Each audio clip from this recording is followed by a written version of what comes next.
Welcome back guys. आज हम mensuration की क्लास को आगे बढ़ाएंगे। कल हमने पढ़ लिया था कि ट्रायंगल कितने प्रकार के होते हैं। अब आज हम एरिया ऑफ द ट्रायंगल से फाइंड करना शुरू करेंगे कि क्या होता है एरिया ऑफ द ट्रायंगल। मतलब ट्रायंगल का क्षेत्रफल यानी त्रिभुज का क्षेत्रफल क्या होता है। तो सबसे पहले मैं आपको एक बात बताना चाहता हूँ कि किसी भी त्रिभुज का क्षेत्र अगर आपसे कभी भी कोई भी पूछे तो आपको सिंपली एक ही बात याद रखनी है, और वो होती है 1/2 इंटू आधार। हिंदी में लिख रहा हूं इस बात को, आधार गुणा ऊंचाई। ऊंचाई, आधार गुणा ऊंचाई। आपको क्या याद रखना है? 1/2 आधार गुणा ऊंचाई। तो इस पूरी स्लाइड का लिटरल मीनिंग ये ही निकलेगा कि 1/2 गुणा आधार गुणा ऊंचाई, यानी आधार और ऊंचाई को अगर हम गुणा करके उसका आधा कर दें, आधा करने के लिए हम 2 का भाग लगाएंगे। अगर हम आधा कर दें तो उस ट्रायंगल का एरिया निकल कर आ जाएगा, यानी उसका क्षेत्रफल निकल कर आ जाएगा। तो ये किस तरीके से मैंने यहाँ समझाने की कोशिश करी है आपको, वो ये है कि जैसे मान लो ये ऐसे कैसे बना होगा कि अगर मान लो मेरे पास ये एक आयत है और इस आयत का ये बेस है, और ये आप जानते हो, हाँ बेस, मैं आपको इसको ये लेंथ लिख लेता हूँ यहाँ पर, ठीक है। और इसको मैं बी लिख लेता हूँ, यानी ब्रेथ लिख लेता हूँ, लंबाई और चौड़ाई। तो आप ये जानते हैं अगर ये 90 डिग्री के होते हैं सब, तो आप ये बहुत अच्छे से जानते हैं कि आयत का क्षेत्रफल होता है लेंथ इंटू ब्रेथ, यानी लंबाई गुणा चौड़ाई।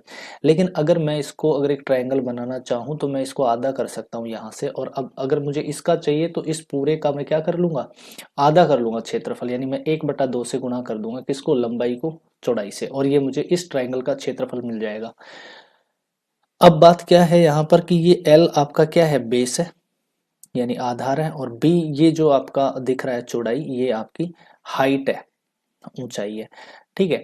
तो अब इसी का हमने क्या किया है, 1/2 किया है। तो अगर ये बात समझ में आ गई तो स्लाइड में देखना शुरू करना है इस बात को कि देखिए अगर आपके पास ये ट्रायंगल है, अगर मैं इसको बेस मान लूं, ठीक है, तो अब इसके लिए इस बेस की जो हाइट होगी वो इसका एल्टीट्यूड होगी, यानी एक शीर्ष लंब होगी, यानी सामने वाली इस साइड से, और यहाँ पर जो पड़ने वाला लंब है उसी को हम क्या करेंगे, हाइट मानेंगे। तो यानी इस बेस को अगर मैं इस हाइट से गुणा कर दूं और आधा कर दूं तो इसका क्षेत्रफल निकल कर आएगा। अब देखना इसको आयत के हिसाब से किस तरीके से हम इसको आयत के अंदर पैक करेंगे, यानी जितना बेस ट्रायंगल का है उतना ही बेस का हम एक रेक्टेंगल ले लेंगे।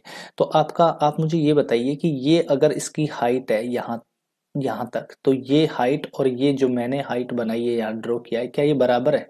तो आप कहेंगे बिल्कुल बराबर है। चलिए नेक्स्ट बात देखते हैं कि क्या अब हमारे पास यहाँ पर अगर मैं एक सीधी लाइन बना दूं ये वाली, ठीक है, तो क्या अब हमारे पास 2 आयत बन चुके हैं, एक तो ये वाला और एक हमारे पास ये वाला। और आप जानते हैं कि आयत का जो विकिरण होता है यहाँ पर, अगर ये हमारे पास रेड, अगर मैंने यहाँ डॉट किया है, इसका मतलब ये वाला रेड और ये वाला रेड दोनों का क्षेत्रफल बराबर है क्या? यानी अगर दोनों का क्षेत्रफल, इसका एक है क्षेत्रफल तो इसका भी एक ही होगा क्षेत्रफल, ये आप जानते हैं। अब दूसरी बात ये है कि इधर भी हमारे पास एक आयत बना हुआ है ये वाला। अब इस आयत का हम क्या करेंगे, अगर इसको मैं व्हाइट डॉट से दिखा रहा हूँ क्षेत्रफल, तो इसका भी क्षेत्रफल व्हाइट डॉट से ही होगा। ये दोनों बातें अगर आप समझ चुके हैं तो अब आपने पूरे इस पूरे रेक्टेंगल यानी पूरे आयत का क्षेत्रफल क्या होगा वो देखना है। तो क्या करोगे, एक डॉट तो ये है और एक डॉट ये है, यानी दो तो आपके पास कौन से होंगे, रेड, दो तो होंगे रेड, और आपके पास दो होंगे व्हाइट, दो व्हाइट। ये दोनों मिलकर क्या बनाते हैं, आपका क्षेत्रफल पूरे उसका बनाते हैं, पूरे आयत का क्षेत्रफल बनाते हैं। यहाँ लिखा हुआ है रेक्टेंगल का एरिया है 2 रेड डॉट और 2 व्हाइट डॉट। उसके बाद में ट्राइंगल का जो एरिया होगा, अगर आप किसी भी ट्राइंगल का एरिया देखें, जैसे मान लो अगर इसमें देखें तो ये 2 लिया गया था, एक आपने व्हाइट ले लिया और एक आपने रेड ले लिया, ठीक है। तो एक रेड और एक व्हाइट लोगे तो पक्की बात है यहां से आपने क्या किया होगा, आपने आधा कर दिया रेक्टेंगल के एरिया को। यहाँ पर कितना है, 2, और 2 व्हाइट और 2 रेड है। तो अब आपने ट्राइंगल के लिए कितना लेना है, एक रेड और एक व्हाइट। तो इसका मतलब क्या किया आपने, कि आपने ट्राइंगल के एरिया फाइंड करने के लिए आपने आयत के क्षेत्रफल को आधा कर दिया। तो इसका मतलब ये कह सकते हैं हम कि कभी भी जब भी हम किसी ट्राइंगल का एरिया लेते हैं तो उसके उस ट्राइंगल के बेस और अगर उसी बेस पर कोई आयत बना दिया जाए तो उनका क्षेत्रफल बराबर होता है। बहुत इंपॉर्टेंट बात है ये। कई बार परीक्षा में इस तरीके का क्वेश्चन पूछता है कि आपके पास ये आयत दे देगा और ये कहेगा कि एबीसीडी एक आयत है और इस एबीसीडी आयत पर एबी बेस पर एबी बेस पर हमने एक आयत बनाया हुआ सॉरी एक ट्रायंगल बनाया हुआ है और वो कहता है कि ए बी आधार मानते हुए डी और सी लाइन पर यानी डी और सी भुजा पर कोई पॉइंट है पी और हमने क्या किया ए बी और पी को मिला दिया। अब ये जो आपके पास त्रिभुज आ रहा है इसका क्षेत्रफल पूछ सकता है आपसे। इस तरीके के क्वेश्चंस बहुत अच्छे अच्छे एग्जाम में आते हैं। तो अगर हम रट के गए थे कि 1/2 आधार गुना ऊंचाई हम ज्ञात कर लेंगे या फिर आयत का क्षेत्रफल हम ज्ञात कर लेंगे, लेकिन अगर ये बहुत बारीक बात समझ नहीं आएगी तो इस टाइप के क्वेश्चंस नहीं आएंगे। अब देखना ये क्वेश्चन बेहद सिंपल था। अब आपको ए बी और सी डी का अगर वैल्यू दे दे, सॉरी ए बी और बी सी का अगर वैल्यू दे दे, मान लो ये 8 है और ये 4 है, तो आप क्षेत्रफल ज्ञात करना चाहें अगर इस त्रिभुज का तो क्या कर सकते हैं, 8 × 4 का 1/2 कर लेना आप। सिंपली आपको आंसर मिल जाएगा कितना, 16। अगर ये सेंटीमीटर है तो सेंटीमीटर स्क्वायर और अगर मीटर है तो मीटर स्क्वायर। तो ये बात अगर समझ में आई आपको तो मैं आगे बढ़ूंगा और इस बात को मैं यहाँ तक समझाना चाहता हूँ कि कभी भी त्रिभुज का क्षेत्रफल अगर आपसे पूछा जाए तो आपको पहली बात ये याद रखनी है, 1/2 बेस इंटू हाइट यानी आधार और ऊंचाई का गुणा करके आप 2 का भाग दोगे। इसको लिखने का तरीका ये भी हो सकता है, आधार गुणा ऊंचाई का आधा, ये भी आप लिख सकते हैं। तो इस स्लाइड से हमें सिर्फ और सिर्फ इतना समझ आना चाहिए कि त्रिभुज का क्षेत्रफल ज्ञात करने के लिए हमें आधार गुणा ऊंचाई का आधा करना पड़ेगा। अब देखिए जैसे जैसे त्रिभुज बदलेंगे वैसे वैसे इनकी डेफिनेशंस भी हम हमारी कैलकुलेशन के हिसाब से चेंज करते रहेंगे। तो जो जो रिक्वायर्ड है उन चीज़ों को सीखेंगे। तो पहला मैं ट्राइंगल शुरू कर रहा हूँ, कौन सा, इक्विलेटरल ट्राइंगल। इक्विलेटरल ट्राइंगल का मतलब होता है समबाहु त्रिभुज। इसकी खास बात यह है कि इसकी सभी साइडें क्या होती है, बराबर होती है और इसके सभी एंगल कितने होते हैं, बराबर होते हैं और प्रत्येक कोण कितने का होता है, 60 डिग्री का होता है। यानी ये सारे के सारे कोण कितने कितने डिग्री के हैं, 60 डिग्री। इतनी बात अगर आपको समझ आ गई है तो आप ये समझना कि इनकी तीनों की तीनों साइडें बराबर हैं और तीनों कोण कितने डिग्री के हैं, 60 डिग्री के हैं। अब इसमें क्या क्या खास बातें हैं, इस त्रिभुज को बहुत अच्छा समझ में आना चाहिए इस बात को कि आपके पास ए बी सी अगर एक समबाहु त्रिभुज दिया है तो ए से अगर आप भुजा बी सी पर अगर कोई लंब डाल देते हैं, मान लो ए डी, तो इसको आप चाहो तो लंब बोल लो, चाहो आप इसको माध्यिका बोल लो। ये बातें याद रखना क्योंकि ऐसे क्वेश्चन आज की क्लास में ही होने वाले हैं। इसको माध्यिका भी बोल सकते हो, इसको शीर्ष लंब भी बोल सकते हो, ठीक है, और इसको ऊंचाई भी बोल सकते हो आप, ठीक है। इस बात को समझना, इसको ऊंचाई भी बोल सकते हो, तीनों नाम बोल सकते हो क्योंकि अगर ये समबाहु त्रिभुज है तो यही माध्यिका होगी, यही इसकी ऊंचाई होगी, यही इसका लंब समद्विभाजक भी हो सकता है और लंब शीर्ष लंब भी हो सकता है और ये कोण समद्विभाजक भी हो सकता है, ठीक है। ये बातें तो खैर हम ज्योमेट्री में पढ़ेंगे, लेकिन इतना समझ लेना कि ये सामने वाली साइड को बाइसेक्ट करेगा। बाइसेक्ट का मतलब होता है समान दो भागों में बांटेगा, ठीक है। तो यहां से एक बात समझ आई कि अगर एडी अगर परपेंडिकुलर है किसके, बीसी के, तो इसका मतलब हुआ कि बीडी बराबर होगा डीसी के। ये इतनी बात यहां से एक चीज समझ में आनी चाहिए। और ये क्षेत्रफल को भी समान दो भागों में बांट देगा, यानी अगर पूरे त्रिभुज का क्षेत्रफल एक था तो आधा इधर रहेगा और आधा इधर रहेगा। इस तरीके से ये आ, अपना काम करेगा, लंब या माध्यिका या ऊंचाई इसको हम कह सकते हैं।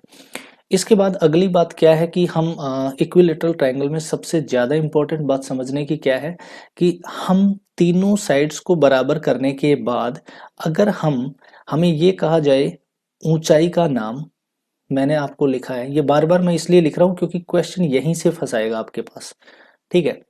ऊंचाई का एक नाम वो दे सकता है आपको समबाहु त्रिभुज या सम त्रिभुज, ऐसे भी लिख सकता है। इसकी ऊंचाई माध्यिका माध्यिका और इसका शीर्ष लंब। मैं ये इसलिए लिख रहा हूँ मेरे भाई कि आपको तकलीफ नहीं हो, जब ऐसे नाम आएंगे क्वेश्चंस में तो आपको ये परेशान करेंगे। ऊंचाई माध्यिका शीर्ष लंब या लंब समद्विभाजक, समद्विभाजक या फिर कोण समद्विभाजक, कोण समद्विभाजक, ये सब बराबर होंगे। इतनी बात याद रखना, अगर समबाहु त्रिभुज है तो समबाहु त्रिभुज की ऊंचाई माध्यिका शीर्ष लंब लंब समद्विभाजक और कोण समद्विभाजक सभी एक ही लाइन को बोल दिया जाएगा, क्योंकि तीनों साइड्स समान हैं इसलिए इनका कोई अंतर नहीं होगा, यहाँ अलग अलग नहीं बनेंगे। ठीक है। और अब मैं आपको बताता हूँ, ऊंचाई तो आप जान चुके हैं कि भाई ए से और यहाँ तक की परपेंडिकुलर डिस्टेंस कितनी है, लेकिन अब माध्यिका क्या होगी? माध्यिका वो होती है कि किसी भी शीर्ष से सामने वाली भुजा को समान दो भागों में बांट दे, उसको क्या कहते हैं? माध्यिका। ठीक है। शीर्ष लंब होता है कि किसी भी शीर्ष से सामने वाली भुजा पर लंब बना दे तो उसको शीर्ष लंब कहते हैं। लंब समद्विभाजक ये होता है कि किसी भी साइड पर लंब भी बना दे और समद्विभाजक मतलब भुजा को समान दो भागों में भी बांट दे, तो इसको कहते हैं हम लंब समद्विभाजक। और कोण समद्विभाजक ये होता है कि जिस भी शीर्ष से ले रहा है, अगर मैं बी से ले रहा हूं इस तरीके से और यहाँ पर जैसे मान लो इस 60 डिग्री को 30-30 डिग्री में अगर मैं कन्वर्ट कर रहा हूं यहाँ, तो इस चीज को हम कहते हैं कोण समद्विभाजक। तो अब आपको ये बातें आगे पढ़नी है ज्योमेट्री में मेरे साथ, लेकिन मैं इसको मेंसुरेशन में क्यों पढ़ा रहा हूँ उसका एक रीजन है, क्योंकि आज की डेट में जितने भी क्वेश्चंस किसी भी एग्जाम में पूछे जाते हैं थोड़ा सा ज्योमेट्री लग के क्वेश्चन आता है और उसी वजह से हमारे मेंसुरेशन के क्वेश्चंस अटक जाते हैं। तो मैं चाहता हूँ कि एक बार इस बेसिक्स को समझते हुए चले। तो फिर से मैं बता रहा हूँ, इक्विलेटरल ट्रायंगल थोड़ा सा समझने में आसान बनाने के लिए अगर मैं थोड़ा सा ज्योमेट्री का अगर रोल को समझना शुरू कर दूं तो ये क्वेश्चन बहुत सिंपल बनेंगे, बहुत शॉर्ट ट्रिक के साथ क्वेश्चन कर सकते हैं सेकंडों में। बट शर्त ये है कि हमें ये पता होना चाहिए समबाहु त्रिभुज की ऊंचाई माध्यिका शीर्ष लंब लंब समद्विभाजक और कोण समद्विभाजक समान होते हैं, यानी एक ही होते हैं। ठीक है। तो हाँ, नेक्स्ट बात समझते हैं समबाहु त्रिभुज का पेरीमीटर क्या होता है। तो देखिए मैंने कहा ऑल साइड्स आर इक्वल, यानी सभी भुजाएं क्या होती है? बराबर। तो अगर मान लो ये ए है, ये भी ए है और ये भी ए है, तो कितना हो जाएगा पेरीमीटर? 3a हो जाएगा। बेहद सिंपल बात है। एरिया होता है इसका √3/4a²। कैसे होता है इस चीज को हम अभी यहाँ देख लेते हैं 1 मिनट में। मान लो ये इसकी हाइट है और अभी आपने जान लिया कि ये इसको समान दो भागों में बांटता है।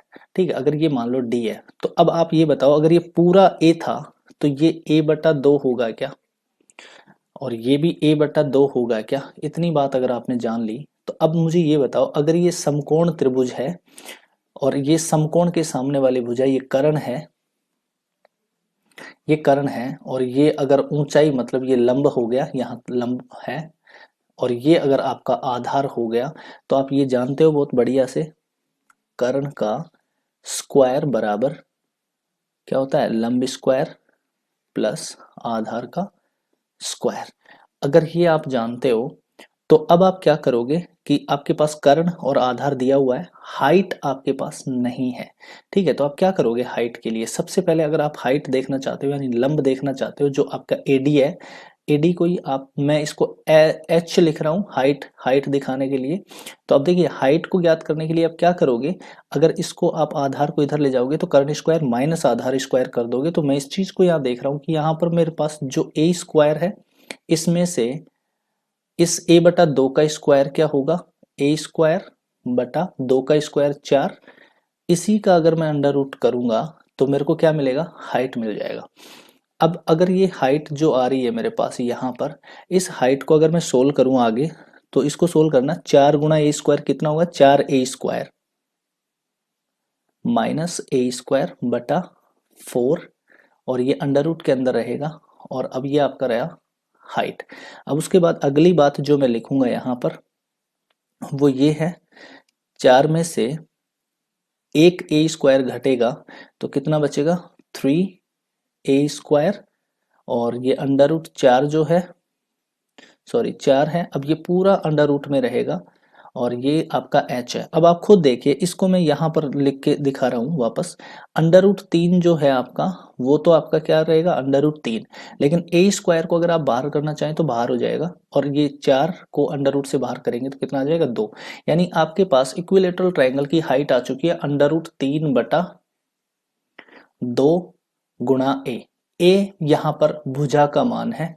ठीक है, अब अगली बात आती है कि आपको मैंने ये सिखाया हुआ है कि 1/2 इंटू बेस, यानी आधार गुणा ऊंचाई।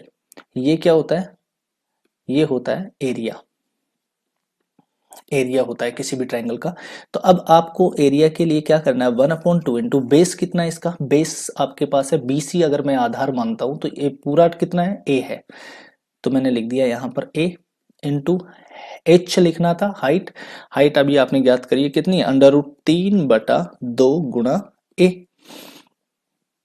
अब आप इसको अगर सोल्व करेंगे तो देखिए यहाँ पर 1 गुणा ए गुणा अंडर रूट 3 गुणा ए, तो ए 2 बार है गुणा आपस में, तो ये बन गया आपका ए स्क्वायर। अंडर रूट 3 लिख देंगे, और नीचे कितना आएगा, 2 गुणा 2 कितना आएगा, 4। तो क्या ये वाली बात यहाँ प्रूफ होके आ रही है आपके पास, एरिया कितना बन गया, अंडर रूट 3/4 गुणा ए स्क्वायर। ए का मतलब यहाँ पर किसी भी भुजा की लंबाई है। तो मैं मानता हूं कि इक्विलेटरल ट्राइंगल को आप बहुत बढ़िया से समझते हुए उसका पेरीमीटर और क्षेत्रफल निकालना सीख गए हैं। फिर से याद करना, क्षेत्रफल है अंडर रूट 3/4 गुणा ए स्क्वायर, और इसकी ऊंचाई है अंडर रूट 3/2 गुणा ए, और ए का मान यहाँ पर भुजा का मान होगा। ठीक है, अब चलते हैं हम नेक्स्ट त्रिभुज पर, और नेक्स्ट त्रिभुज है अपना आइसोस्केलस ट्राइंगल, यानी समद्विबाहु त्रिभुज। इसमें आपके पास ये रहेगा, देखिए ए और ए का मतलब ये दो भुजाएं बराबर है। इसमें भी एक खास बात है, और वो खास बात ये है कि अगर इनकी दोनों भुजाएं बराबर है तो ये मान के चलना कि ये दोनों कोण क्या हैं, बराबर है। सम्मुख भुजाओं के सामने के कोण अगर बराबर हैं तो वो दोनों सम्मुख भुजा क्या होती है, बराबर होती है। यानी कोई भी समद्विबाहु त्रिभुज के समान भुजाओं के जो कोण बनते हैं, संलग्न कोण बनते हैं, वो दोनों क्या होते हैं, बराबर होते हैं। इतनी याद रखना आप बात को, काम आएगा ये जब ज्योमेट्री में हम इनको खुल के पढ़ेंगे, तब उस समय कर लेंगे। बट अभी के लिए मैं उतना बेसिक आपको बताना पर्याप्त समझ रहा हूँ जितना हमें मेंसुरेशन के लिए चाहिए। और यकीन मानना, अगर हम इन बातों को नहीं सीखेंगे तो हम सारे क्वेश्चन सही नहीं कर पाएंगे। एनटीपीसी आप देख लो, या कोई भी एसएससी का पेपर उठा के देख लो, जब भी हमें क्वेश्चन मिलते हैं, अगर 5 क्वेश्चन मेंसुरेशन के आ रहे हैं तो 2 क्वेश्चन ज्योमेट्री के साथ में क्वेश्चन आते हैं। तो अगर हमें सारे क्वेश्चन सही करने हैं तो इन बातों को हमें समझते हुए चलना पड़ेगा, इनको हम नहीं छोड़ सकते। अब देखिए, अगर ये समद्विबाहु त्रिभुज है, तो अगर मैं ए से बीसी भुजा पर अगर कोई लंब डाल दूं, मान लो इस तरीके से मैंने एक लंब डाल दिया, ठीक है, तो इस त्रिभुज का भी ये बात खास है, जो आपको ध्यान रखना है कि ये भी सामने वाली भुजा को समान 2 भागों में बांटता है। ठीक है, फिलहाल मैं इसका इतना सा बेसिक जानने के बाद मैं आपको ये बात बताना चाहता हूँ कि इसका जो पेरीमीटर होता है, a+a यानी 2a+b हो जाएगा। सभी भुजाओं का योग ही परिमाप होता है। पेरीमीटर अगर मैं बार बार बोल रहा हूँ तो इसका मतलब होता है परिमाप। ठीक है, कल की क्लास में आप ये देख चुके थे। ठीक है, पूरा बेसिक। और एरिया का मतलब होता है क्या, क्षेत्रफल। ठीक है, तो अब इसके बाद इसका जो शॉर्टकट बन के आता है क्षेत्रफल, वो क्या बन के आता है, b/4, और ये आप कर लेते हो अंडर रूट 4a² - b²। ये कैसे आया, ये कैसे आया, अगर ये देखना है आपको तो ये आप यहां देखेंगे कि अगर मैंने ये लंब बना दिया तो ये पूरा b है, तो इधर कितना, आधा आधा, मैंने बोला कि ये आधा आधा बांट देता है, तो ये b बटा क्या होगा, 2। और इधर भी क्या होगा, b/2। अब आपको पता है कि ये हाइट जो है, इस हाइट को ज्ञात करने के लिए कर्ण स्क्वायर माइनस आधार स्क्वायर का अंडर रूट ही तो करना पड़ेगा वापस से। तो अब आप देखिए h बराबर क्या आएगा, a² माइनस b²/4 का अंडर रूट।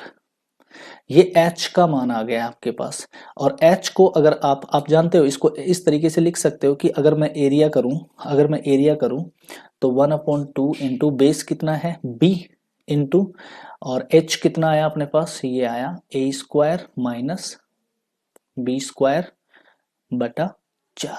ये आ चुका है अपने पास। अब अगर ये वाला आ गया तो या तो आप इसको ऐसे लिख दो, या फिर अगर आप इसको आगे सोल्व करना चाहते हो तो देखिए मैं लिख सकता हूँ इसको b×1 b/2 गुणा, अब आगे लिखूंगा मैं यहां से, देखिए इसको सोल्व करके लिख रहा हूं 4 और 4 माइनस 4a² लिखूंगा मैं यहाँ पे अंडर रूट में 4a² माइनस b² इतना लिख दिया। और बटा अगर मैं ये 4 अंडर रूट के अंदर है तो इसको मैं बाहर निकालना चाहूँ, मान लो ये अंडर रूट में था ये 4, तो इसको मैं अगर बाहर निकालना चाहूँ तो ये कितना आ जाएगा। अब इसके बटा में जो अंडर रूट में जो 4 था वो अगर मैं बाहर निकालूंगा तो 2 रहेगा, यानी 1/2 आएगा, 1/2। अब मैं इसको गुणा करूँ तो कितना आएगा, b/4 into under root 4a² minus b²। तो ये बात भी आपको समझ आ चुकी है कि ये वाला एक फॉर्मूला बन सकता है आइसोस्केलस ट्रायंगल यानी समद्विबाहु त्रिभुज का क्षेत्रफल का ये फॉर्मूला बन सकता है। या फिर आप ये वाला यूज कर सकते हैं विषमबाहु त्रिभुज का, ये भी आप यूज कर, ये भी यूज किया जा सकता है समद्विबाहु त्रिभुज में। ठीक है, तो समद्विबाहु त्रिभुज के लिए हम क्या सीख रहे हैं यहाँ पे कि हमें एक शॉर्टकट दिया हुआ था क्षेत्रफल का b/4 under root 4a² minus b²। अगर मैं ये नहीं कहूंगा आपको कि ये याद ही रखना है, बट कई बार फॉर्मूला सीधा पूछ लिया जाता है, इसलिए आपको ये पता होना चाहिए कि ये कैसे आता है। एक बार प्रैक्टिस कर लेना, उसके बाद पढ़ते हैं हम स्केलन ट्राइंगल। स्केलन ट्राइंगल क्या होता है, विषमबाहु त्रिभुज होता है। ये एक विषमबाहु त्रिभुज को किस तरीके से सोल्व किया जाता है वो देखना आप। अगर हमारे पास एबीसी एक त्रिभुज है तो ए के सामने मैंने आपको बताया स्मॉल ए, बी के सामने स्मॉल बी और सी के सामने स्मॉल सी। जब हम देख चुके हैं कि ये एबीसी इसकी तीनों साइड्स अलग अलग है, जैसे मान लो ए बी और सी तीनों साइड अलग अलग है, तो पहली बात आती है कि इसके कोई भी कोण बराबर नहीं होंगे, तीनों साइड अलग अलग माप की हैं। दो बात। अब पेरीमीटर की अगर बात करें तो तीनों साइड का योग कर लेंगे a प्लस बी प्लस सी, ये हो गया पेरीमीटर। अब अगर हम इसका क्षेत्रफल ज्ञात करना चाहें तो इसका क्षेत्रफल ज्ञात करने के लिए हमें क्या चाहिए, सबसे पहले एक सेमी पेरीमीटर चाहिए। और सेमी पेरीमीटर क्या होता है, एस का मतलब होता है सेमी पेरीमीटर। ठीक है, सेमी पेरीमीटर, पेरीमीटर, या फिर इसको लिखो हिंदी में क्या, अर्ध परिमाप। सेमी का मतलब होता है अर्ध, अर्ध परिमाप, अर्ध परिमाप। और इस अर्ध परिमाप, देखिए अर्ध का मतलब होता है आधा, यानी आप यहाँ पर ये कंफ्यूजन नहीं होना चाहिए कहीं आप जल्दीबाजी में 3 का भाग दे दो, एवरेज मत निकालना, आप 2 का ही भाग देना, तीनों भुजाओं को जोड़कर आधा करना, आधा मतलब 2 का भाग देना, जो सेमी पेरीमीटर आ जाए उसी को आप यहाँ पर हेरोन का फॉर्मूला लगा देना, अंडर रूट एस, एस का मतलब वही आपका तीनों साइड्स का आधा, एस माइनस ए पहली साइड, दूसरी और तीसरी साइड घटाकर गुणा करना आपस में, विषमबाहु त्रिभुज का क्षेत्रफल आ जाएगा। इसको आप चाहो तो समद्विबाहु त्रिभुज में भी लगा सकते हो। ठीक है, अब और समबाहु त्रिभुज में भी लगा दोगे तब भी बात वही है। ठीक है, वही अंडर रूट 3/4 गुणा भुजा स्क्वायर बनकर आएगा, आप ये करके देखना एक बार। नेक्स्ट चलते हैं हम न्यून कोण त्रिभुज। तो देखिए न्यून कोण त्रिभुज को हम क्षेत्रफल में कुछ खास इसका रोल है नहीं, बस इतना सा जानना है कि इसके तीनों कोण 90 डिग्री से कम होते हैं, यानी तीनों कोण 90 डिग्री से कम होते हैं, तीनों कोण 90 डिग्री से कम होते हैं, यानी इनसे 90 डिग्री बड़ा होता है। बस इतनी सी बात समझनी है आपको। इसके बाद आता है राइट एंगल्ड ट्राइंगल, समकोण त्रिभुज। समकोण त्रिभुज में कोई एक कोण 90 डिग्री का होता है, तो यहाँ पर बी 90 का हो गया। अगर मान लो ये थीटा है तो फिर इतनी सी बात जानना है कि ये आपके पास 90 डिग्री, 90 डिग्री माइनस थीटा होगा, यानी इन दोनों का योग 90 होगा और ये 90 180 बना देंगे।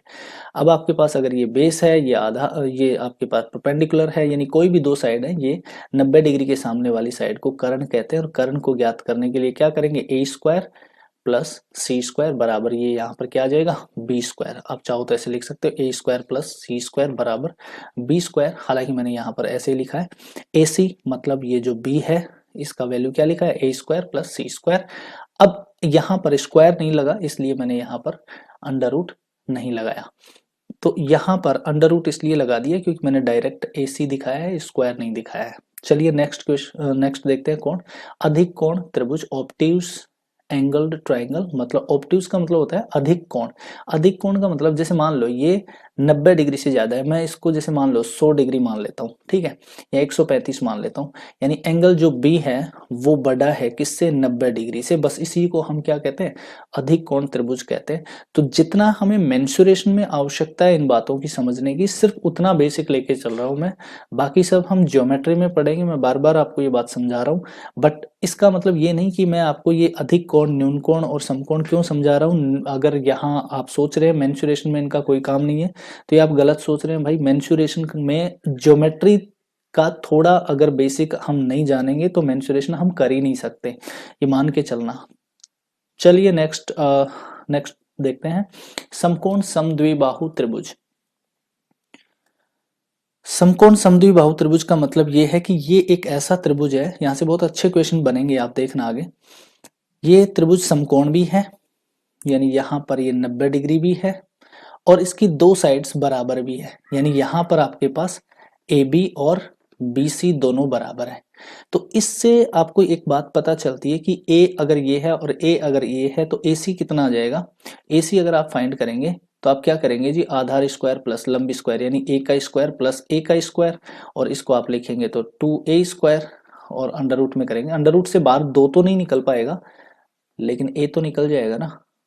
तो ये क्या था आपका, डायरेक्ट ये वाली चीज याद रखना आप, ए सी का मान जो होगा समकोण समद्विबाहु त्रिभुज में, जो बड़ी वाली भुजा है, कर्ण जो है वो क्या निकल के आएगी, भुजा के आगे अंडर रूट 2 से गुणा करना है, बस इतनी सी बात याद रखना, यानी √2 इंटू साइड, इतना। तो आज जितना हमने बेसिक्स किया है ट्राइंगल का, जितना हम ट्राइंगल्स को सीखे हैं, ठीक है, उनको अप्लाई करते हुए मैं चाहता हूं कि हम कुछ क्वेश्चंस को सोल्व करें, और उन क्वेश्चंस को किस तरीके से हम सोल्व करेंगे उनका आप देखना, शॉर्टकट भी आएंगे, कॉन्सेप्ट भी आएगा, सब कुछ समझेंगे हम इन क्वेश्चंस का। पहला क्वेश्चन है हमारा, एक त्रिभुज की भुजाएं 1/2 अनुपात 1/3 अनुपात 1/4 के अनुपात में है।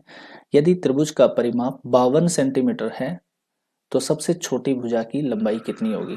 तो देखिए, अगर मान लो मेरे पास ये तीन साइड है, एक 1/2, एक 1/3 और एक है हमारे पास 1/4, तो मैं क्या करने वाला हूं, इसका इसका सबसे पहले इन तीनों साइड्स का सरल अनुपात में चेंज करूं, तो मैं करूंगा इन सबको, इनके एलसीएम 4 × 3 12 से गुणा कर लूंगा मैं सबको, और ये सरल अनुपात में चेंज हो जाएगा। अनुपात और समानुपात का जो आपने चैप्टर देखा था सबसे पहला, उसको आप वापस से देखिए, अगर ये बात नहीं समझ में आई कि मैं सरल अनुपात चेंज करने के लिए 12 से गुणा क्यों किया, ठीक है, वहां मैंने आपको समझा रखा है कि कभी भी किसी भी अनुपात को अगर हम सरल करते हैं, भिन्न में दिया हुआ है, तो उनके जो हर की संख्या है उनका लघुत्तम से तीनों संख्याओं को गुणा कर दो। तो ये कितना है, यहाँ पर 6, यहाँ पर आ गया आपका 4, और यहाँ पर आ गया आपका 3, 6 4 और 3, यानी उसकी जो भुजाएं हैं वो 6 4 3 के अनुपात में है। और अगर ये 6 4 3 के अनुपात में है तो ये टोटल जो तीनों भुजाओं का योग हो रहा है वो यहाँ पर हो रहा है 13। हालांकि तीनों भुजाओं का योग ही क्या बनता है, परिमाप बनता है, जो आपको यहाँ पर कह रहा है 52 है। तो 13 की वैल्यू अगर 52 है तो एक की वैल्यू कितनी है भाई, 4। अगर एक का मान 4 है तो सबसे लंबी भुजा, ठीक है, सबसे छोटी भुजा कितनी लंबी है, सबसे छोटी भुजा कौन सी है, ये है। तो अगर मैं इसको 4 से गुणा कर लूंगा 3 को, तो ये आ जाएगा 12, और ये अगर सेंटीमीटर में है तो सेंटीमीटर आंसर कर लूंगा, यानी मैं पहले का आंसर कर लिया हूँ सी। देखिए, बेहद सिंपल क्वेश्चन था, बट ये परीक्षा में आया हुआ क्वेश्चन है, और आज मैं वही क्वेश्चन शामिल कर रहा हूँ त्रिभुज के जो पिछले परीक्षाओं में आए हुए हैं। तो पहला क्वेश्चन था हमारा, एक त्रिभुज की भुजाओं का अनुपात दिया हुआ है। देखना, अनुपात 1/2 1/3 और 1/4 में दिया हुआ है, तो सबसे पहला काम है इनको हम सरल अनुपात में चेंज करें, जो आया हमारा कितना, 6 4 3। अब वो कहता है ये अगर 6x है, ये अगर 4x है, ये अगर 3x है, तो ये 13x बनेगा टोटल, और 13x की वैल्यू कितनी है, 52। तो 1x की वैल्यू कितनी है, 4। तो 3x की वैल्यू कितनी है, 4 से गुणा करोगे 12। इस तरीके से हम इसको सोल्व करेंगे। चलिए नेक्स्ट क्वेश्चन देखते हैं भाई। यदि किसी त्रिभुज का क्षेत्रफल 1176 सेंटीमीटर स्क्वायर है और आधार और संबंधित ऊंचाई का अनुपात 3:4 है, तो त्रिभुज की ऊंचाई क्या होगी। देखिए बेसिक से समझना इस क्वेश्चन को। त्रिभुज का क्षेत्रफल आप जानते हो 1/2 इंटू, आधार को मैं बेस लिख रहा हूँ और ऊंचाई को मैं हाइट लिख रहा हूँ। बेस इंटू हाइट, ये आपका त्रिभुज का एरिया है, क्षेत्रफल है, और वही एरिया आपके पास दिया हुआ है कितना, 7:6। ठीक है, ये वाली बात बोली है उसने। अब आपको बी और एच का जो रेशियो दिया हुआ है उसको पुट करना है यहाँ पर। तो देखिए ये जो यहाँ पर आधार यानी बी और एच दिया है वो 3:4 दिया है। यहाँ गुणा करना है अनुपातों को, तो इसका मतलब इनके साथ हम x लेके चलेंगे।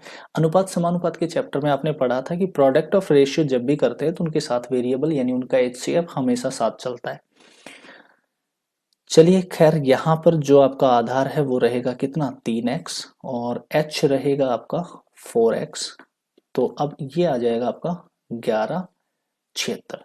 ठीक है, 11 76, और ये सेंटीमीटर स्क्वायर था इसके यूनिट, तो सेंटीमीटर स्क्वायर को आप साथ में लेके चलेंगे।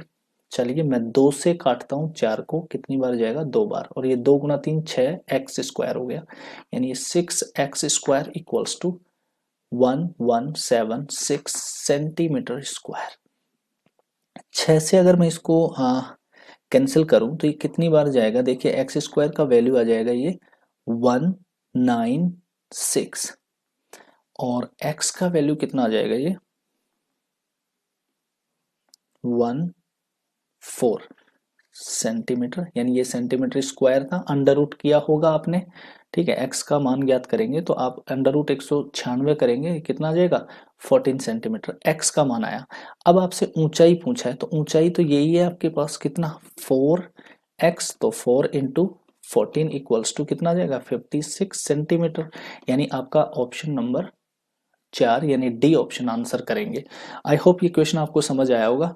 बिल्कुल शॉर्टकट बनता है मेरे भाई, आप इसको ऐसे ही कर सकते हो कि 3 और 4 के अनुपात में आधार और ऊंचाई दिया हुआ है, तो आपको ये देखना है कि 3 × 4 12, और 12 का आधा करोगे 6, और 6 के साथ अगर x चल रहा था तो 6x² बराबर कितना रहेगा। यानी आप जब भी आप अपनी कॉपी में सोल्व करें तो आप ये देखें 3 × 4/2, और ये x² चल रहा होगा, दोनों जगह x से x गुना होगा, तो इतना आप माइंड में कैलकुलेशन करना है, यानी आपको ये कैलकुलेशन तो आपके डायरेक्ट पहुंचनी चाहिए। और इसी का मान कितना था 1176। तो अब इसको आप इससे काट के देखोगे कितना आ जाएगा, आपको आपको पता चलेगा कि ये 194 आ रहा है, 196 आ रहा है। तो आप x की वैल्यू अगर वहां से 14 निकाल लेते हैं तो आप 3 से गुणा करोगे या 4 से गुणा करोगे, जो पूछा जाता आधार पूछे तो आधार, और ऊंचाई पूछे तो ऊंचाई, आप करके उसको सोल्व कर सकते हैं। तो फिलहाल ये वाली कैलकुलेशन आप अपनी कॉपियों में करना। ठीक है, चलते हैं नेक्स्ट। किसी त्रिभुज का आधार 15 सेंटीमीटर है और ऊंचाई 12 सेंटीमीटर है। एक अन्य त्रिभुज की ऊंचाई जिसका क्षेत्रफल इस त्रिभुज के क्षेत्रफल का दुगना है, आधार 20 सेंटीमीटर है, निम्न है, यानी उसकी ऊंचाई आपसे पूछेगा, आपसे ऊंचाई पूछा है। काफी अच्छा लैंग्वेज है, पहली बार में समझ नहीं आएगा। एक अन्य त्रिभुज की ऊंचाई जिसका, देखिए यहां से ऊंचाई के बाद छोड़ दिया, उसके बाद बोला जिसका क्षेत्रफल इस त्रिभुज के क्षेत्रफल का दुगना है, आधार 20 सेंटीमीटर है, निम्न है, यानी ऊंचाई ज्ञात करनी है आपको इस क्वेश्चन की। तो अब क्या करेंगे, आपके पास दो त्रिभुज हैं, देखिए ट्राइंगल 1 एंड ट्राइंगल 2। अब मेरी बात सुनना यहां से ध्यान से, अगर मैं इनके क्षेत्रफल दोनों के बराबर कर दूं, तो ऐसा तो उसने बोला नहीं। वो कहता है कि एक त्रिभुज की कुछ माप दे दी है और दूसरे त्रिभुज जिसकी ऊंचाई कुछ पूछ रहा है आपसे, और उसका आधार दिया हुआ है, और वो कहता है दूसरा त्रिभुज जिसका क्षेत्रफल इस त्रिभुज से दोगुना है। यानी अगर जैसे मान लो इसका क्षेत्रफल 1 है तो इसका क्षेत्रफल कितना है 2, यानी इन दोनों को बराबर कब कर सकते हैं, जब मैं इसको 2 से गुणा कर दूं। तो ये बात आपको समझ में आ गई होगी, यानी इसका क्षेत्रफल इसका डबल है, तो आप क्या करोगे, इसका ट्राइंगल का क्षेत्रफल 2 × ट्राइंगल 1 का क्षेत्रफल बराबर होगा ट्राइंगल 2 के क्षेत्रफल के। ये वाली बात अगर आपको समझ में आ गई तो आप करेंगे 2 × पहली वाली जो ट्राइंगल है उसका क्षेत्रफल क्या होगा, 1/2 इंटू बेस 1 लिख रहा हूँ क्योंकि पहली ट्राइंगल है, इंटू हाइट 1 लिख रहा हूँ, और बराबर में लिख रहा हूँ यहाँ पर 1/2 into base 2 into height H2। तो ये मैं इसलिए लिख के दिखा रहा हूँ आपको ताकि आपको तकलीफ नहीं हो। यहाँ पर दो ट्रायंगल थी, दोनों ट्रायंगल का क्षेत्रफल का कोई अनुपात दिया हुआ था और वो अनुपात था कि दूसरे वाले जो ट्रायंगल है उसका क्षेत्रफल 2 गुना है पहले वाले से। तो पहले वाले को भी 2 गुना कर दो ना ताकि बराबर हो जाएगी। अगर ये बात समझ में आ गई आपको तो अब देखिए मैं 1/2 से 1/2 कैंसिल कर लूंगा और यहाँ पर मैं वैल्यू रखूंगा 2 गुना B1 कितना है पहले की, गुणा 15 गुणा H1 कितना है 12 बराबर B2 कितना है दूसरे के, बेस दिया हुआ है आधार 20 और ऊंचाई आपसे पूछा है। तो अब तो ज्ञात कर ही लेंगे आप। देखिए 20 अगर मैं यहाँ 2 से काटता हूँ तो ये बन जाता है 10 और अगर मैं 5 से काटूँ तो ये 3 और ये 2 और इस 2 से ये काटूंगा तो ये आ जाएगा 6, 6 गुणा 3 18 सेंटीमीटर। क्या आ जाएगा H2, यानी जो आपसे पूछा था उसका आंसर आ जाएगा B 18 सेंटीमीटर। नेक्स्ट क्वेश्चन पे चलो। दो त्रिभुजों में क्षेत्रफलों का अनुपात 4:3 है और ऊंचाइयों का अनुपात 3:4 है। इनके आधारों का अनुपात ज्ञात कीजिए। तो देखिए आपके पास त्रिभुजों के क्षेत्रफलों का अनुपात दिया हुआ है और दो हैं त्रिभुज, तो इसलिए मैं क्या करूंगा, पहले त्रिभुज के क्षेत्रफल को मैं लिखता हूं 1/2 into base 1 into height 1 upon 1/2 into base 2 into height 2। ये 2 और 1 इसलिए लिख रहा हूँ, ये पहला ट्राइंगल था और ये दूसरा ट्राइंगल है तो उसका दूसरा आधार और दूसरी ऊंचाई होगी, क्योंकि ये अलग अलग है इसलिए मैंने यहाँ पर नंबर डाल दिया 1 और ये 2। अब पहले का जो क्षेत्रफल है दूसरे के क्षेत्रफल के साथ जो है वो बोल रहा है उसने कितना है 4:3 है। अब यहाँ पर ऊंचाई का अनुपात दिया हुआ है कितना 3:4। तो मुझे जो ऊंचाई का अनुपात है ना मैं वो ऊंचाई की जगह रख दूंगा। मैं चाहता तो यहीं पर लिख सकता था, ठीक है, बट मैंने एक स्टेप अभी इसलिए लिखा है क्योंकि अभी अभी आपने करना शुरू किया है क्वेश्चंस, ठीक है। तो अब हम क्या करेंगे B1 अपॉन B2 और ये कितना था यहाँ पर गुणा पहले का बेस कितना था ऊंचाई, सॉरी पहले की हाइट कितनी थी 3 और दूसरे की हाइट कितनी है 4 और बराबर ये कितना है 4/3। तो अब देखिए ये वज्र गुना होगा ये यहाँ पर और ये यहाँ पर, ठीक है। तो मैं उतना ही गुना करूंगा, B1 को रख लूंगा यहाँ पे, B2 को यहाँ रख लूंगा उसके बटा में और बराबर में 3 को नीचे ले जाऊंगा तो ये 3 गुना 3 कितना होगा 9 और 4 को अगर ऊपर गुना करूंगा तो 16। यानी मेरे पास B1 और B2 यानी पहले का आधार दूसरे के साथ कितना आएगा 16:9, यानी ये मेरा रहेगा B1 और ये रहेगा B2, यानी मेरे पास जो अनुपात आएगा वो आएगा 16:9। क्वेश्चन को बार बार देखना अगर समझ नहीं आया तो, ऐसे क्वेश्चन एग्जाम में बहुत बार पूछे गए, ये उन्हीं क्वेश्चनों का कलेक्शन है जो एग्जाम में पूछे जाते हैं और फिर से पूछा जा सकता है ऐसा क्वेश्चन, तो बिल्कुल हल्के में ना ले, बार बार देखे अगर समझ नहीं आ रहा है तो। अगला क्वेश्चन आता है समबाहु त्रिभुज का क्षेत्रफल दिया हुआ है, परिमाप पूछ रहा है। तो समबाहु त्रिभुज का क्षेत्रफल हम जानते हैं क्या होता है √3/4 गुणा भुजा स्क्वायर, भुजा का स्क्वायर, तो बराबर कितना दिया हुआ है आपके पास 400√3। अगर ये दिया हुआ है तो देखिए √3 से मैं √3 को कैंसिल कर लूंगा, ये 4 इससे गुणा होगा 1600 बना देगा।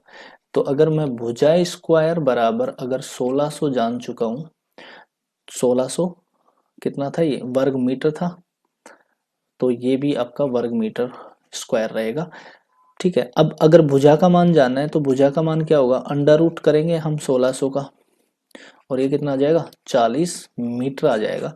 अगर 40 मीटर भुजा है तो इस त्रिभुज की तीनों भुजाओं का योग यानी परिमाप कितना होगा, परिमाप अब आपको क्या करना है 40 को 3 से गुणा करना है और ये आ जाएगा 120 मीटर। ये आंसर कर देना है। मुझे लगता है ये भी क्वेश्चन आपका सिंपल था, ये आप कर लेंगे। नेक्स्ट देखना है तीन भुजाएं 3, 4, 5 सेंटीमीटर में हैं। इस भुजा की इस त्रिभुज की भुजाओं के मध्य बिंदुओं को मिलाने से बने त्रिभुज का क्षेत्रफल सेंटीमीटर स्क्वायर में है। तो देखिए इसको किस तरीके से सोल्व करेंगे हम, हमारे पास 3, 4, 5 है, ठीक है। तो 3, 4, 5 से मुझे एक चीज समझ आती है कि 3, 4, 5 का एक त्रिभुज जो भी होगा वो एक समकोण त्रिभुज होगा, ठीक है। ये आपको बात धीरे धीरे समझ में आने लगेगी कि अगर जैसे मान लो ये 3 है ये 4 है तो पाइथागोरस प्रमेय कहती है कि अगर कोई दो भुजाओं के वर्गों का योग तीसरी भुजा के वर्ग के बराबर हो जाए तो उस त्रिभुज को हम समकोण त्रिभुज कहते हैं। तो अब आप यहां से देखना 3 का स्क्वायर 9 और 4 का स्क्वायर 16, 4 का स्क्वायर 16। अगर ये 25 बना दे, ये भी 25 और ये भी 25, तो इसका मतलब ये त्रिभुज क्या होगी, समकोण त्रिभुज होगी। और समकोण त्रिभुज का क्षेत्रफल आप जानते हैं 1/2 इंटू बेस इंटू हाइट, यानी आप इन दोनों कर्ण को छोड़ दो और आधार और ऊंचाई को गुणा करके आधा कर लो, वो आपका समकोण त्रिभुज का क्षेत्रफल होता है। अब फिलहाल आपसे ये पूछा क्या है कि त्रिभुज के मध्य बिंदुओं को मिलाने से जो क्षेत्रफल मिलाने पर जो त्रिभुज बनेगा उसका क्षेत्रफल क्या होगा। तो फिलहाल पहली बात आपने ये जान ली कि 3 4 5 देखकर अगर आप s-1 s-2 लगाओगे तब भी क्षेत्रफल उतना ही आएगा, और अगर आप यहां से करोगे 1/2 3 गुणा 4 तब भी आपका क्षेत्रफल वही आएगा। फिलहाल जो क्वेश्चन है उस पर आता हूं मैं, और वो क्वेश्चन है आपके पास, जैसे मान लो मेरे पास ये एक त्रिभुज है और इस त्रिभुज का मैं मध्य बिंदु पहला ये, इस साइड का ये और इस साइड का ये, अगर इनको मैं मिला दूं, मध्य बिंदु मिला रहा हूं ध्यान रखना। तो अब देखिए आप, ये थोड़ा सा ज्योमेट्री का पोर्शन है बस इस क्वेश्चन के लिए, बाकी सब बेसिक हम ज्योमेट्री में पढ़ेंगे। आप इतना समझ लेना, जब भी तीनों साइड्स के मध्य बिंदु मिलाने की बात करें तो आप ये समझ लेना 1 2 3 और ये 4, इन चारों का क्षेत्रफल बराबर हो जाता है। तो आप क्या करेंगे, इसका क्षेत्रफल ज्ञात करने के लिए 1/2 इंटू 3 गुणा 4, कितना आया, 2 से काटूंगा 2 आया, कितना आया 6 आया। लेकिन यहां पर ये इसका चौथा हिस्सा है, ठीक है, तो इसका चौथा हिस्सा है। अब आप ये देख रहे हैं तो इसका ये चौथा हिस्सा है, तो आप क्या कर लेंगे, इसका मतलब ये है कि अगर आपने इस तरीके से मिलाया है चौथा हिस्सा, तो आप करेंगे 1/4 into area of area of full area of big full triangle, ऐसे लिख लो फुल ट्राइंगल, ठीक है। इसका मतलब क्या होगा कि आपने जब भी कोई त्रिभुज के क्षेत्रफल को इस तरीके से अगर डिवाइड करा दे कि अगर उसकी तीनों भुजाओं की मध्य बिंदुओं को मिलाने के ऊपर जो त्रिभुज बनता है, उस त्रिभुज का अगर कभी भी क्षेत्रफल पूछे तो आप पूरे त्रिभुज का संप्लीट जो जो कंप्लीट त्रिभुज है आपका, जो संपूर्ण त्रिभुज है बड़ा, उसके क्षेत्रफल का चौथा हिस्सा करना है। तो आप क्या करेंगे, यहां से सिंपली आपने करना था 1/4 गुणा एरिया ऑफ द ट्राइंगल, कितना है आपका 1/2 गुणा 3 गुणा 4। तो अब देखिए यहां से 4 से 4 कैंसिल कर दिया आपने, और ये आपने आंसर कितना कर दिया 3/2 सेंटीमीटर स्क्वायर ऊपर लिखा हुआ है, इसका मतलब सी आंसर कर देंगे। नेक्स्ट क्वेश्चन देख रहे हैं हम, किसी त्रिभुज का क्षेत्रफल 216 सेंटीमीटर स्क्वायर है और उसकी भुजाएं 3 4 5 के अनुपात में हैं। इस त्रिभुज का परिमाप क्या होगा। तो देखिए 3 4 5 के अगर अनुपात में आएगी तो ये पक्की बात है, ये त्रिभुज कौन सी है, समकोण त्रिभुज है। तो मेरे पास पहली साइड 3x, दूसरी साइड 4x और तीसरी साइड 5x है। और मैं क्षेत्रफल की बात करूं तो मैं कर्ण को कुछ नहीं करूंगा, मैं क्या करूंगा, आधार और ऊंचाई को गुणा करके 2 से भाग दूंगा, यानी मैं 3x गुणा 4x बटा 2 करूंगा, और फिर इसी को मैं लिख दूंगा क्या 216 के बराबर।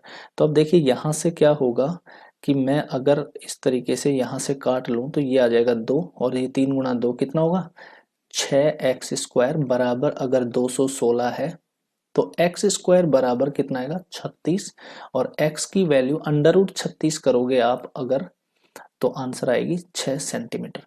यानी आपके पास x की वैल्यू अगर 6 आ रही है यहां से, तो अब आप देखोगे यहां से जो तीनों साइड्स का वैल्यू था वो कितना है आपको, आप चाहो तो यहां से कर सकते हो डायरेक्ट, 3 और 4 7, 7 और 5 12, और ये अगर आप लिखते हो यहाँ पर 12x, तो 12x की वैल्यू कितनी आ जाएगी 12 गुणा 6, और ये आपका आएगा 72 सेंटीमीटर। ठीक है, ये आंसर कर सकते हो आप फिलहाल ऑप्शन डी। नेक्स्ट क्वेश्चन पर चल रहा हूं मैं, कर्ण 16√2 सेंटीमीटर वाले समकोण समद्विबाहु त्रिभुज का क्षेत्रफल क्या होगा।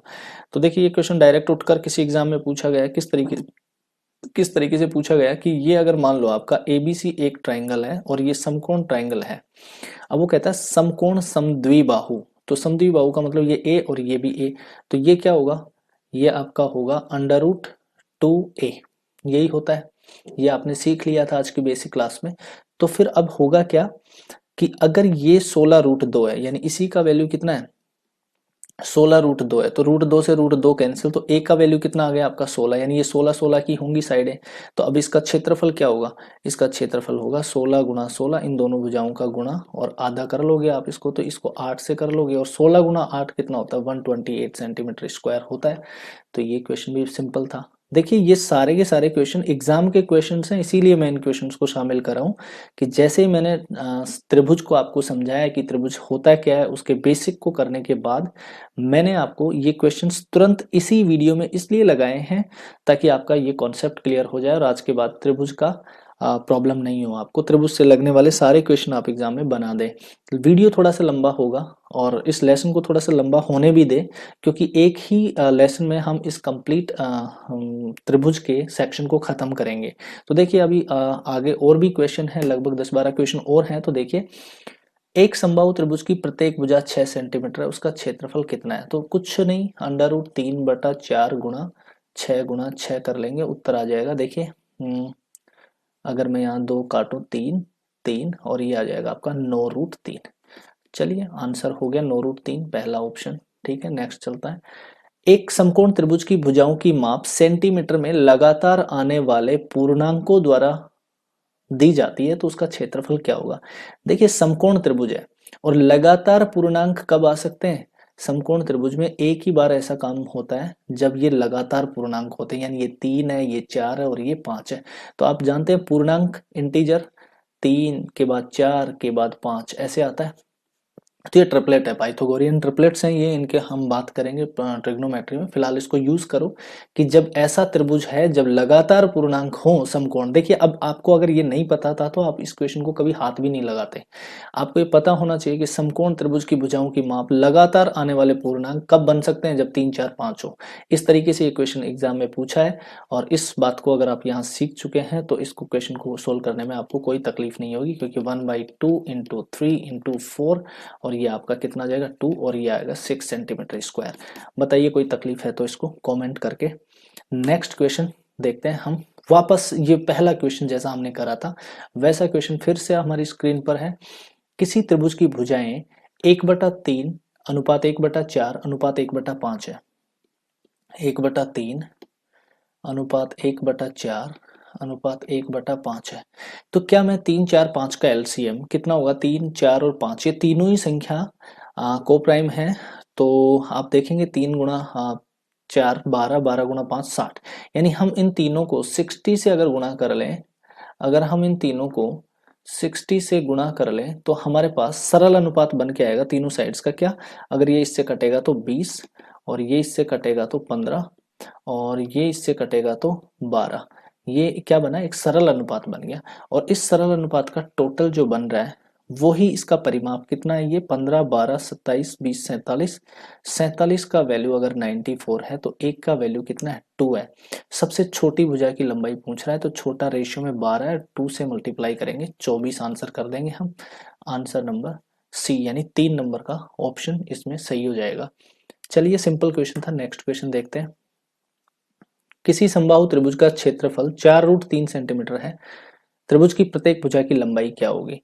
तो देखिए समबाहु बोला है, क्षेत्रफल दिया हुआ है, तो √3/4 गुणा साइड स्क्वायर बराबर क्या है, 4√3 दिया हुआ है हमारे पास। तो √3 से √3 कैंसिल और एस स्क्वायर बराबर कितना आया, 4 गुणा 4, तो एस का मान कितना आ जाएगा, 4 आ जाएगा। ठीक है, तो प्रत्येक भुजा की लंबाई कितनी है, 4 सेंटीमीटर है, यही पूछा था क्वेश्चन से। नेक्स्ट क्वेश्चन देखिए, एक त्रिभुज की 3 माध्यिकाओं की लंबाई 9 12 15 है। तो देखिए मैं फिर से आपको दिखा रहा हूं 9 12 एंड 15, अगर हम इनको 3 3 से काटें तो क्या ये भी एक समकोण त्रिभुज है, 3 4 और 5।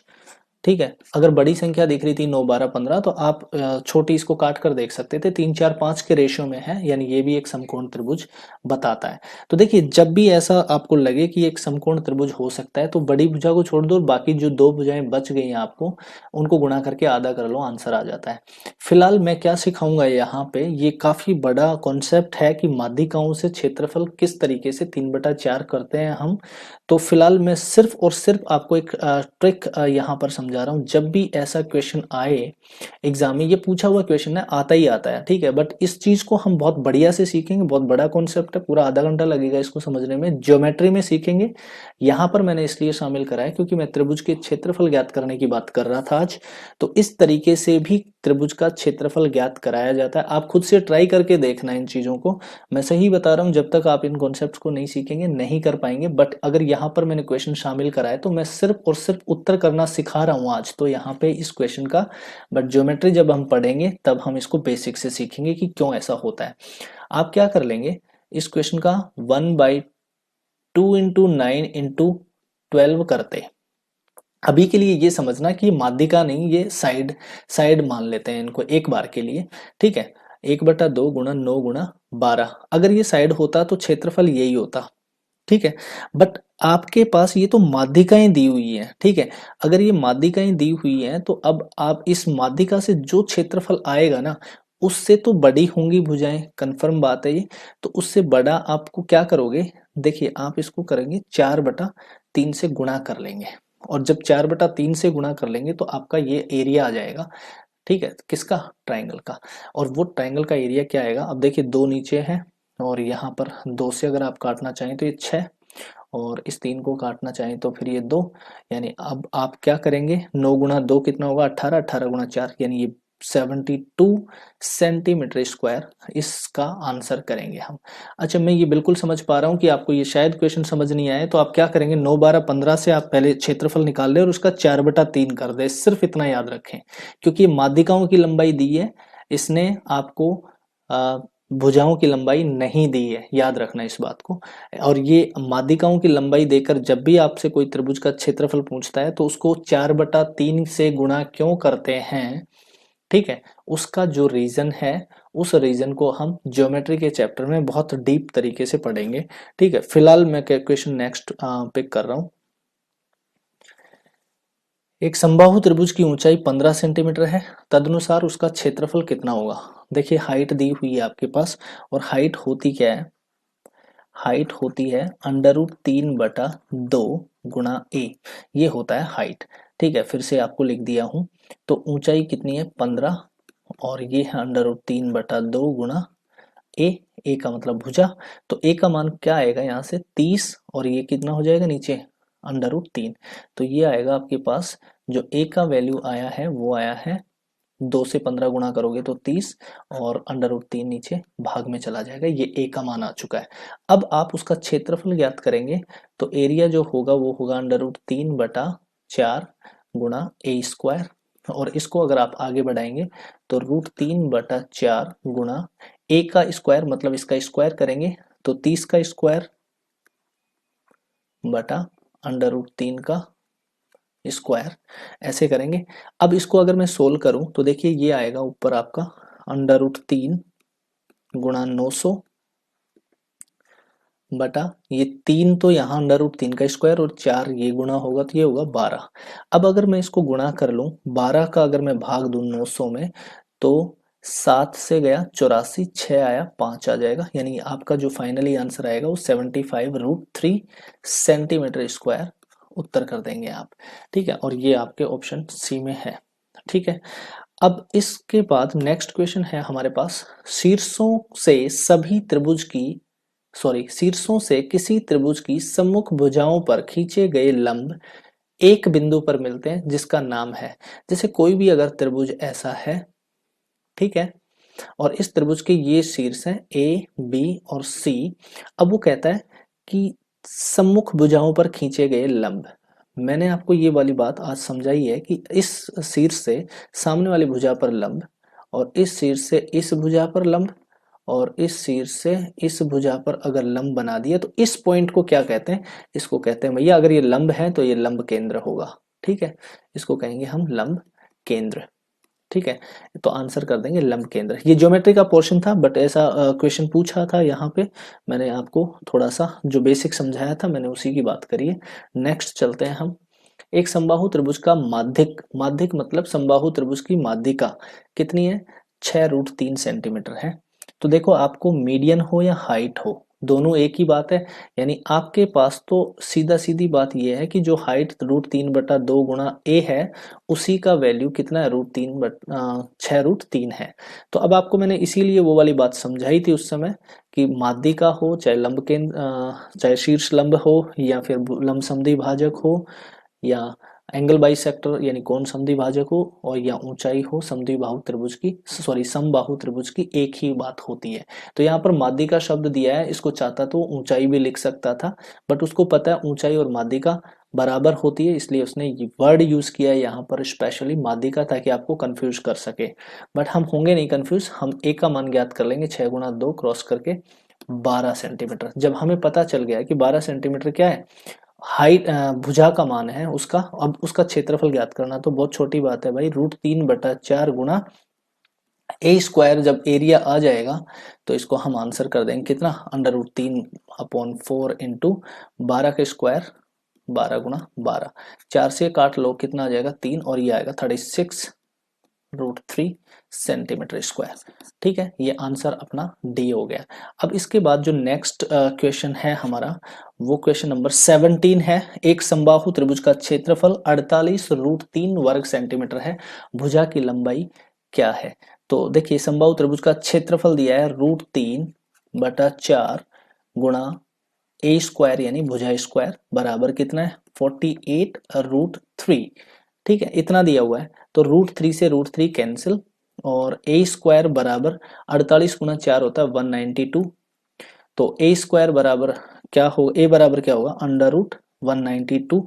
√192 को अगर हम करें तो 64 × 3 है ये, तो 64 को अगर हम बाहर निकाल देंगे तो ये आ जाएगा 8, और 8√3 लिख देंगे हम इसको। तो ए का मान आ चुका है हमारे पास 8√3, और ये 8√3 ही पूछ रहा है आपसे, बिल्कुल सही बात है, बी ऑप्शन उत्तर होगा। नेक्स्ट देखते हैं हम, एक त्रिभुज का परिमाप 54 मीटर है और उसकी भुजाएं 5, 6, 7 के अनुपात में है, त्रिभुज का क्षेत्रफल क्या है।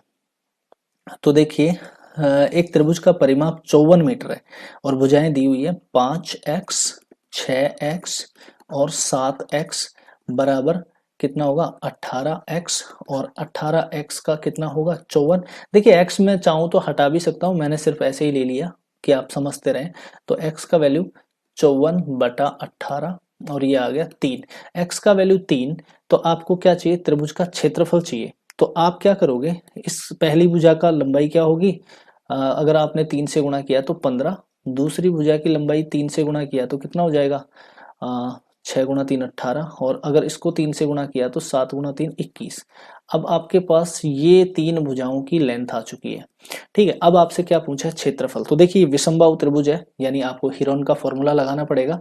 तो आप क्या करोगे, पहले तो s ज्ञात करोगे, तो s क्या होगा, 15 + 18 + 21/2, और ये आपका कितना आ जाएगा, देखिए 18 का आधा 9, और 21 और 15 अगर हम जोड़ें तो ये टोटल 9, तो ये जुड़ जाएगा, और 8 इसका जोड़ लो, इस तरीके से कर सकते हो, 9 8 17, और 10 इस तरीके से जोड़ लो तो ये कितना आ जाएगा, 27 आ जाएगा। ठीक है, यानी इन सब का आधा कितना होगा, 27 होगा। 1 और 8 9, 9 और 5 14 का 4, 1 और 2 3, और 1 4 और 1 5। तो इस तरीके से 54 था, 54 का आधा कितना आया, 27। अब s आने के बाद आप क्या लगाएंगे फॉर्मूला, आप लगाएंगे s, s minus a, s minus b and s minus c। ये आपका फॉर्मूला है जो आपको लगाना है। तो क्या करेंगे आप, s का वैल्यू कितना है बताओ, 27, और 27 माइनस पहली साइड कितनी है 15, दूसरी साइड है 27 माइनस 18, और तीसरी साइड है 27 माइनस 21, और इसको आप अंडर रूट में रखोगे, ये अंडर रूट में था। ठीक है, तो अब इसको सोल्व करने के लिए देखिए आपने क्या किया, यहाँ पर 27 और 27 में से 15 गया तो ये आ गया 12, और 27 में से 18 गया तो ये आया 9, और इसके बाद 27 में से 21 गया तो ये आया आपका 6। ठीक है, अब मैं फिलहाल इसको इस तरीके से वापस एक बार अंडर रूट में रखूंगा, और उसके बाद 27 को अगर हम बाहर निकालना चाहें तो कितना निकल जाएगा? आप देखिए इसको, इसमें 3 बार 3 गुना हो रहा है, 3 बार यहाँ से 3 मिलेगा। अब इसको ब्रेक करके लिख लेता हूँ मैं, 3 गुना 3 गुना 3, और ये आपके पास है 3 गुना 4, और फिर उसके बाद 3 गुना 3, और फिर उसके बाद 3 गुना 2। तो इसके बाद अगर ये जो अंदर ब्रेकअप्स हैं ये सब के सब अंडर रूट में है, ये सब के सब किस में है? अंडर रूट में है।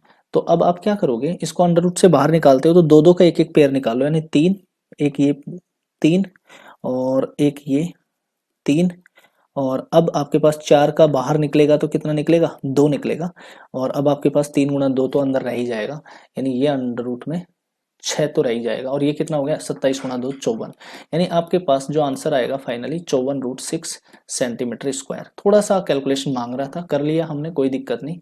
ठीक है, इतने क्वेश्चनों में कुछ क्वेश्चन तो आते ही हैं। नेक्स्ट क्वेश्चन देखते हैं 19 नंबर। यदि किसी समभुज त्रिभुज की आंतरिक त्रिज्या 3 सेंटीमीटर है तो उस त्रिभुज का परिमाप बताइए। देखिए ये क्वेश्चन भी ज्योमेट्री से लग के आया है, तो मैं आपको इसका भी करने का सिर्फ तरीका बता देता हूँ। हालांकि आपको इसको समझने में थोड़ी सी परेशानी हो सकती है, खैर कोई बात नहीं। इनको हमने इसीलिए शामिल करा था कि आपको परेशानी हो और आपको पता चले कि एग्जाम में इस टाइप के क्वेश्चंस पूछे जाते हैं। अगर ये एबीसी एक त्रिभुज है तो आप बात समझना, आंतरिक त्रिज्या का मतलब अगर हमने यहाँ पर कोई वृत्त बनाया तो इस वृत्त की जो, अगर मान लो ये जो रेडियस है उसी को हम क्या बोलते हैं? इन रेडियस, यानी आंतरिक त्रिज्या बोलते हैं। तो आप समझना, अगर ये समभुज, समभुज बोला है, समभुज का मतलब होता है समान भुजाओं वाला, यानी समबाहु, एक ही बात है। तो इसका जो ये वाली हाइट है यही माध्यिका थी, यही हाइट थी, और यही इसका सब कुछ था। ठीक है, अब आप समझना, अगर ये माध्यिका भी थी तो माध्यिकाओं का जो संगामी बिंदु केंद्रक होता है वो आप जानते हो, ये 2:1 के रेशियो में बांटता है। अगर ये जी पॉइंट है तो ये 2:1 के पॉइंट में बांटता है, यानी अगर मैं ये डी मानूं तो जी डी का ए जी के साथ जो रेशियो है, यानी ए जी इस टू जी डी का जो रेशियो है वो 2:1 होता है। इतना बात आप याद रखना, ठीक है, ज्योमेट्री में पढ़ेंगे। अभी के लिए सिर्फ इतना समझना कि एक का मान, यानी ये जो इन रेडियस है, इस एक का मान, ये टोटल कितना है? 3। एक का मान, ये अंदर वाली जो रेडियस है इसका मान कितना दिया हुआ उसने? Under root 3। तो 3 का मान क्या होगा? 3 का मान अंडर रूट 3 से गुणा करोगे तो ये आ जाएगा 3√3, यानी आपके पास जो हाइट आई है इस त्रिभुज की वो हाइट आ गई है 3√3 सेंटीमीटर। अब अगर 3√3 सेंटीमीटर हाइट है तो हाइट को तो आप कहते हो अंडर रूट 3/2 गुना ए बराबर, और हाइट कितनी लिखी हुई है? 3√3, यानी आपको अंडर रूट 3 से अंडर रूट 3 कटने के बाद इसकी ए की जो वैल्यू आएगी वो आएगी 3 गुना 2 6 सेंटीमीटर। और जब ये आ चुकी तो परिमाप ज्ञात करना है, तो 3a क्या होता है? इसका पेरीमीटर हो जाएगा, और यही क्या बन के आएगा? 3 गुना 6 बराबर 18 सेंटीमीटर आपका आंसर बन के आएगा, यानी परिमाप पूछेगा। देखो काफी अच्छे क्वेश्चंस हैं, मैं मानता हूं इन क्वेश्चंस को करने के लिए आपको थोड़ा सा बेसिक्स की आवश्यकता पड़ेगी। तो जितना बेसिक हमने आज की क्लास में किया था स्टार्टिंग में उतना सफिशियंट है, और मैंने एक ही क्लास में पूरे ट्रायंगल को किया है कंप्लीट। तो इसका मतलब आप बात समझना कि थोड़ा सा लंबी क्लास तो होगी, बट इसी क्लास में हम ट्रायंगल को पूरी तरीके से फिनिश कर देंगे। बाकी जो बच गया है ट्रायंगल वो हम ज्योमेट्री में पढ़ेंगे जाके। देखिए नेक्स्ट क्वेश्चन देख रहे हैं हम। 7,776 वर्ग सेंटीमीटर क्षेत्रफल के एक त्रिभुज की भुजाओं का अनुपात 3 4 5 है, त्रिभुज का परिमाप ज्ञात कीजिए। देखिए अगर हमारे पास 3 4 5 है तो अब मैं शॉर्टकट समझ चुका हूं कि 1/2 3x इंटू 4x, मैंने कहा कि बड़ी भुजा कर्ण होती है उसको हम टच नहीं करेंगे। तो 1/2 इंटू 3x इंटू 4x, यानी इनमें से ये 3 हो सकता है आधार हो और ये हो सकता है लंब हो, लेकिन ये क्या होगा? कर्ण होगा। तो कर्ण से तो गुणा करेंगे नहीं, हम क्या करेंगे? आधार और लंबाई, यानी आधार और ऊंचाई को गुणा करके आधा कर लेंगे तो क्षेत्रफल आ जाएगा, और उसी को हम लिख देंगे यहाँ पर 7776 जितना बोला था उसने। तो देखिए अगर मैं यहाँ से 4 को काटूं तो ये आ जाएगा 2, और ये आएगा 6x² इक्वल्स टू 7776। और अगर ये आ चुका है तो अब मैं क्या करूंगा? x² बराबर, इसमें इसका भाग दूंगा मैं, यानी इस 6 से इसको काटूंगा मैं, तो ये कितना आएगा? देखिए 1, और फिर यहाँ पर 1 से इस बच गया तो इसका मतलब 2, फिर 5, फिर 9, और फिर 36 तो कितना आएगा 1296। तो x का मान यहाँ से आ जाएगा 36 का स्क्वायर था, ये मैं जान चुका हूँ कि 36 क्या रहेगा, x की वैल्यू आ चुकी है मेरे पास। और अब परिमाप पूछा है तो अब हम परिमाप ज्ञात कर लेंगे, यानी 3x plus 4x plus 5x बराबर कितना है 9 और 3 12। तो 12x जो है 12x की वैल्यू याद करना है अगर हमें, तो 36 से गुणा करना है। 12 को अगर आप 36 से गुणा करेंगे तो 36 गुणा 2 72, 7 कैरी करेंगे 36 प्लस 7 कितना हो जाएगा आपका 3 4, 432 सेंटीमीटर आप इसका पेरीमीटर आंसर कर लेंगे। ठीक है, अब उसके बाद क्वेश्चन नंबर 21 पे चलते हैं हम, और 21 नंबर क्वेश्चन कह रहा है कि यदि एक समबाहु त्रिभुज का शीर्ष लंब 12√3 सेंटीमीटर है तो उसका क्षेत्रफल कितना होगा।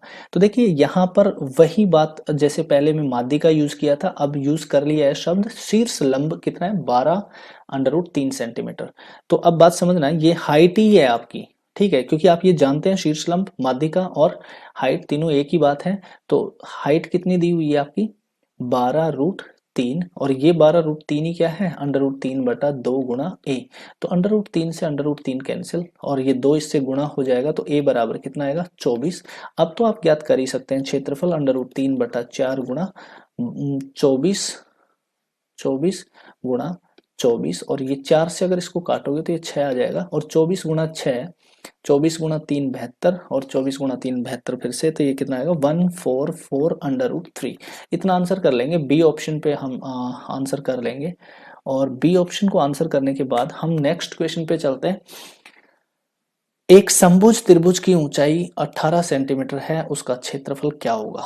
तो हाइट दी हुई है आपके पास 18 सेंटीमीटर, और हाइट क्या होती है √3/2 गुणा a बराबर कितना 18 सेंटीमीटर।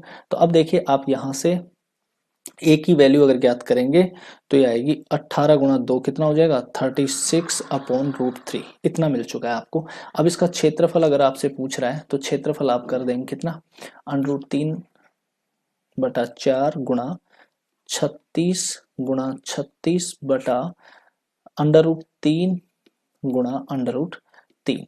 तो देखिए अब मैं क्या करने वाला हूं, यहाँ पर ये 3 ये 4 है तो 4 से इसको काटता हूँ 9 आएगा, और √3 गुणा √3 हो जाता है 3, यानी ये 3 बन गया, और 3 से इसको काटूंगा तो ये 12। अब ये बन के आया मेरे पास आंसर 108√3, यानी इस क्वेश्चन का आंसर में जो मीटर स्क्वायर है, सॉरी, ठीक है, तो मीटर स्क्वायर कर लो, इस क्वेश्चन का आंसर जो आएगा वो आएगा 108√3 वर्ग मीटर। तो इस तरीके से हम क्वेश्चंस कर चुके हैं। आज की क्लास काफ़ी अच्छी रहनी चाहिए मेरे हिसाब से। हमने 22 क्वेश्चन डिस्कस करे हैं और कंप्लीट अंडरस्टैंडिंग करी है हमने ट्राइंगल की। तो आज ये ट्राइंगल कंप्लीट तरीके से खत्म हुआ है, ठीक है। और अब हम कल की जो क्लास है उसमें हम क्वाड्रिलेटरल को शुरू कर देंगे, क्वाड्रिलेटरल के एक एक पार्ट को आराम से समझेंगे। तो आप समझिए कि जब हम पहले बेसिक करते हैं किसी भी चीज का, तो उसके जब तक हम क्वेश्चंस नहीं लगाते तब तक हमें कॉन्फिडेंस नहीं आता। तो आज की क्लास का लंबी रखने का कारण यही था कि एक ही वीडियो में बेसिक के साथ में कुछ वो क्वेश्चंस पिक करूं जो क्वेश्चंस एग्जाम आपको बार बार पूछ रहा है, ठीक है, ताकि आपकी अंडरस्टैंडिंग बने, आपका थोड़ा सा कॉन्फिडेंस गेन हो आप में कि आप किस तरीके से क्वेश्चंस को कम समय में सोल्व कर सकते हैं। मैंने कोशिश करी है यहाँ हर क्वेश्चन को समझाने की आपको, फिर भी अगर आपको कोई प्रॉब्लम हो किसी भी बात को समझने के लिए, तो आप क्या करेंगे, आप मुझे कमेंट लिख के देंगे कि आप उसको और ज़्यादा समय देना है या वीडियो छोटी बनानी है, या फिर अब जो भी आपको लगे, जो जैसा आपको कमेंट करना है, आपका जो भी रिव्यू है उस रिव्यू को आप कमेंट बॉक्स में डालें। तो थैंक यू सो मच आज की क्लास के लिए, और मिलते हैं हम कल नई क्लास में। कल हम स्टार्ट करेंगे क्वाड्रिलेटरल यानी चतुर्भुज के साथ। थैंक यू सो मच, कल तक के लिए बाय बाय।